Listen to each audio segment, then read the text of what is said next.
मैं ये जो प्रेस कॉन्फ्रेंस कर रहा हूं, ये बहुत दुख के साथ कर रहा हूं। This is a new low in politics of India, I would say, thanks to the Congress party, कि भारतीय जनता पार्टी ने डॉक्टर मनमोहन सिंह का निगमबोध घाट पर अंतिम संस्कार करवा करके एक अपमान किया है पूर्व प्रधानमंत्री का। अभी की सरकार की कैबिनेट ने बताया कि हमारी ये इच्छा है कि एक मेमोरियल डॉक्टर मनमोहन सिंह के लिए स्थापित किया जाए।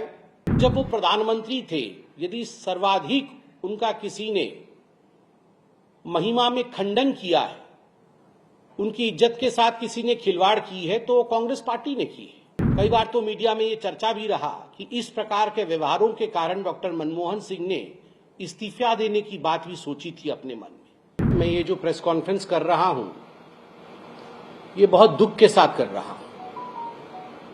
इन विषयों पर भी प्रेस कॉन्फ्रेंस करना पड़ रहा है। This is a new low in politics of India, I would say, thanks to the Congress party. Congress party के कारण आज एक फॉर्मर प्रधानमंत्री, एक पूर्व प्रधानमंत्री, उनके आज अंत्येष्टि उनकी हुई है और उस विषय को लेकर प्रेस कॉन्फ्रेंस करना पड़ रहा है। इससे दुखद, इससे दुर्भाग्यपूर्ण और कुछ नहीं हो सकता है। आप सभी जानते हैं, doctor Manmohan Singh, former prime minister of India, Bharatvarsh के पूर्व प्रधानमंत्री, 10 वर्ष तक प्रधानमंत्री रहे और स्वाभाविक रूप से उनका एक बहुत बड़ा कंट्रीब्यूशन रहा है। और भारतीय जनता पार्टी स्पष्ट रूप से मानती है कि there has to be dignity in death. मृत्यु के बाद प्रधानमंत्री किस पार्टी के थे, किस दल के थे, हम इस पे विश्वास नहीं करते हैं। इतने छोटे मन के लोग हम नहीं हैं। हम वाजपेयी जी के उस कथन को मानते हैं, छोटे मन से कोई बड़ा नहीं होता। जिस प्रकार की भ्रामक राजनीति कांग्रेस पार्टी ने किया है और विशेष करके राहुल गांधी ने किया है, 1 घंटे पहले राहुल गांधी ने एक ट्वीट किया है कि भारतीय जनता पार्टी ने डॉक्टर मनमोहन सिंह का निगमबोध घाट पर अंतिम संस्कार करवा करके एक अपमान किया है पूर्व प्रधानमंत्री का। इसके पीछे जो सच्चाई है, उस सच्चाई को भी जानने की आवश्यकता है। जब आदरणीय प्रधानमंत्री, पूर्व प्रधानमंत्री डॉक्टर मनमोहन सिंह एम्स में उन्होंने अंतिम सांस ली और मेडिकल बुलेटिन जारी हुआ, उसके पश्चात कैबिनेट मीटिंग की बैठक बुलाई गई। आप सभी ने देखा कि कैबिनेट मीटिंग की बैठक में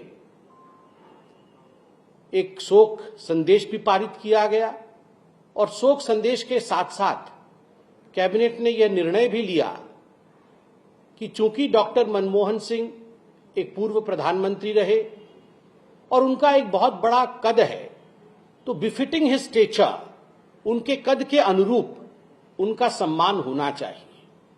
इसलिए उनके अंतिम संस्कार और उनके मेमोरियल, इन विषयों को ध्यान में रखते हुए एक चिट्ठी कैबिनेट ने कांग्रेस पार्टी को भी और डॉक्टर सिंह के परिवार को भी लिखा।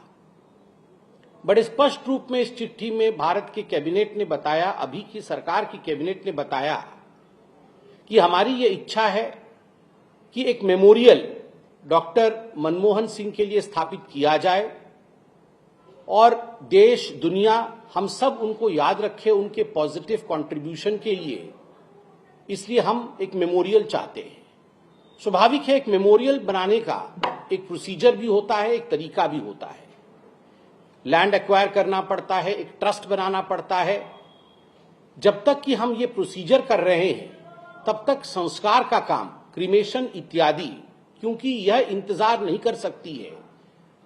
You proceed with the same, आप वो आगे लेकर चलिए और हम मेमोरियल बनाने का काम आगे बढ़ाते हैं। और ये एक सीधा संवाद था जो हमारी सरकार ने कांग्रेस पार्टी को भी लिखित में दिया और हमारी पार्टी ने आदरणीय डॉक्टर सिंह के परिवार को भी यह जताया। मगर उसके बाद कांग्रेस पार्टी ने जिस प्रकार की राजनीति की है, मुझे लगता है आज के दिन शोक के समय इस प्रकार की राजनीति नहीं करनी चाहिए।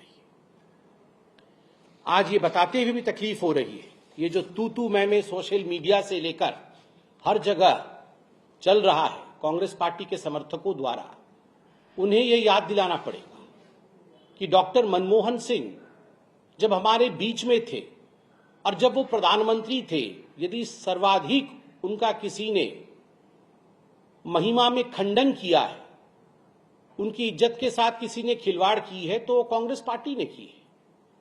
और ये हकीकत है, हम सब जानते हैं, राहुल गांधी जी ने मनमोहन सिंह के अगुवाई में जो कैबिनेट थी, उस कैबिनेट की बैठक के कागज को जिस आक्रोश के साथ, जिस अहंकार के साथ, जिस ईगो के साथ बीच में दरबार में, जनता की दरबार में लाके फाड़ा था कि देखो मैं तो नहीं मानता डॉक्टर मनमोहन सिंह को, हम तो नहीं मानते, गांधी परिवार नहीं मानता डॉक्टर मनमोहन सिंह को, मैं ही हूं, आई एम द बॉस, यह पूरे हिंदुस्तान ने देखा था।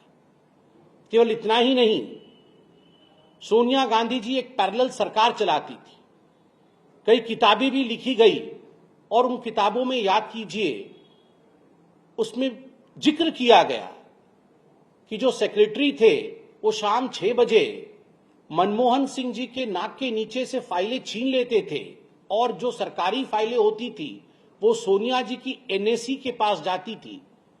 उन्होंने जो एक बॉडी, अनकॉन्स्टिट्यूशनल बॉडी बनाई हुई थी जो कैबिनेट को सुपरसीड करता था, उस बॉडी के पास जाती थी और वो एनएसी निर्णय लेता था कि आखिर देश कैसे चलेगा। और इसको लेकर डॉक्टर मनमोहन सिंह भी काफी आघात में थे। कई बार तो मीडिया में ये चर्चा भी रहा कि इस प्रकार के व्यवहारों के कारण डॉक्टर मनमोहन सिंह ने इस्तीफा देने की बात भी सोची थी अपने मन में। न्यूज नेशन अब व्हाट्सएप पर खबरों के ताजा अपडेट के लिए न्यूज नेशन के इस क्यूआर कोड को स्कैन करें।